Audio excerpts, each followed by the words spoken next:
Hello mga kalabs! Kumusta po kayo? Si Papa po pala ang nagpatawid sa akin kaninang tanghali. Napakainit nga po ng araw ngayon. Kaya dapat po talaga kapag lumalabas ay may payong nadala. At syempre, hindi rin po natin dapat kalimutan na magdala po palagi ng tubig. Importante po kasi ngayon yung tubig mga kalabs. Lalo na nga din po ngayon ay sobrang init na. Mag-isa lang po pala akong pumasok mga kalabs at wala nga po akong kasabay. Tignan nyo naman po mga kalabs.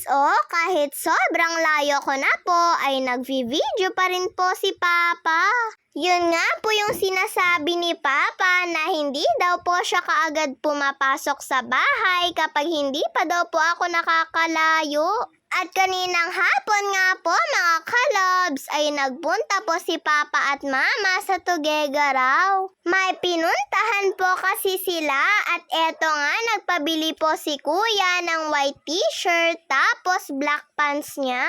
Ganito na lang daw po kasi yung gagamitin ni Kuya para daw po hindi na po siya gumamit ng polo. Sinasabihan po kasi siya ni Mama na wag na po siyang magpolo dahil ang init. At dahil late na nga pong nakauwi sila Mama at Papa, ay bumili na nga lang po sila ng ulam namin. Andoks po pala yung binili nila Mama. Andoks na nga lang daw po muna yung binili nila Mama at Papa. Sabi nga po ni Mama sa kanya ay sa Senior Pedro na lang po. Kaya lang parang na-miss daw po kasi ni Papa yung lasa ng andoks. Kaya pumayag na lang po si Mama, sa andoks naman daw po sila muna bibili. Ako na nga lang po ang naghanda nito mga kalabs para po makakain na kami. Kulay yelo na nga po yung dahon ng saging Dahil din po siguro ito sa sobrang init po ng panahon. Hinahanda ko na nga din po yung mga sausawan nito.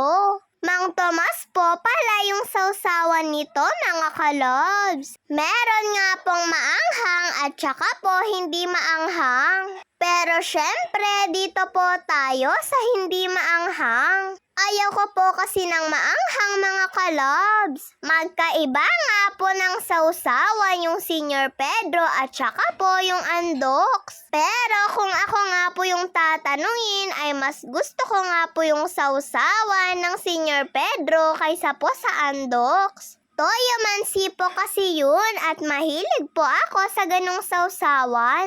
Masasabi ko nga pong may pinagkaiba din po pala talaga yung Senior Pedro at saka po yung andoks. Yung Senior Pedro po kasi mga kalabs ay sobrang bango at amoy na amoy nga po. Pero ito nga pong andoks na inuwi nila Mama ay hindi ko nga po naamoy dahil po pagka-uwi nila ay nagtanong pa po ako kung ano yung ulam. Nung sinabi nga po ni Mama na nasa mesa po yung ulam namin, pagkatingin ko nga po ay eto na. May tanglad po kasi yung Senior Pedro, kaya po siguro ang bango-bango. At yun nga po yung gustong-gusto kong maamoy.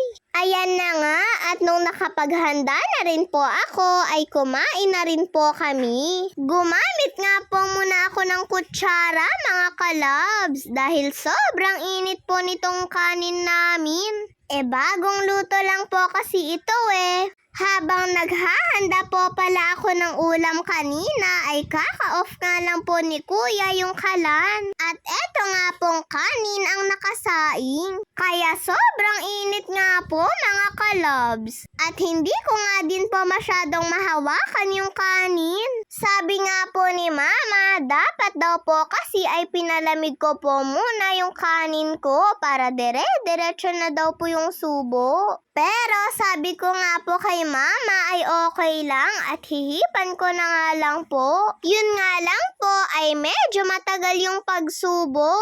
Pero okay lang dahil ginusto ko naman po ito At isa pa, gutom na rin po kasi ako mga kalabs. Hindi po kasi ako nagmerienda ng kanin kanina pag uwi galing ng school. Kaya okay na nga lang din po mga kalabs dahil mapaparami naman po ako ng kanin ngayon. At dahil pumunta nga po si Kuya Moymoy dito ay dito na nga lang din po siya kumain. Gusto rin daw po kasi ni Kuya Moymoy yung ganitong ulam. Sitaw po pala yung ulam nila sa kabila. Nakadalawang hiwa na po pala ako ng kuha sa manok. At dahil dyan ay nagpadagdag nga po ulit ako kay Papa ng kanin ko. O di po ba kapag po talaga mga ganitong ulam ay mapaparami po talaga ako ng kain. Sabi nga po ni Mama ay maghinay-hinay dahil gabi pa naman daw po. Baka daw po kasi ay sumakit yung tiyan ko.